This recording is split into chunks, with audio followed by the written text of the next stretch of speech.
Prva fontana piva na svetu, ki so jo v Žalcu postavili z denarjem od Eurojackpota, vstopa v 10. sezono. V tem času se je uveljavila kot pomembna obogatitev tamkajšnje turistične ponudbe. Samo lani jo je denimo obiskalo skoraj 60 000 ljudi.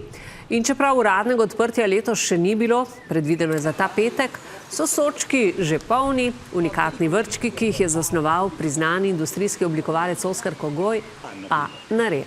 Mojca Hanžič. Vojko Zupanc, ki že 10 let vsako jutro degustira ponujena piva, sicer ni najzvestejša stranka, pač pa skrbnik te fontane in uradni okuševalec. Lejte, takle vrček ljudje nabavijo, ne?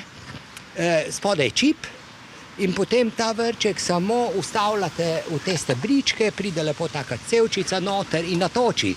6 različnih piv, vsa izdelana v slovenskih mikropivovarnah. Letos sodelujejo 24, med letom bo za pokušino na voljo kar 30 različnih piv, ki jih v sočkih s pomočjo tega dvigala spustijo v klet, pod nadzorom skrbnika seveda. Noter je torej kaj, gospod? Noter je velik prostor, skladišče, hladilnica za piva in vsa tehnologija, ki po posebnih ceveh pripelje pivo na vrh, vsakega v svojo cevko. Tudi denimo tega zelenega z dodatkom industrijske konoplje.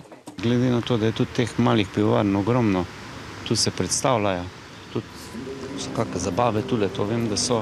Ja, to je naša glavna turistična atrakcija, mislim, da kar, no. Vsak hoče vsaj enkrat to videti.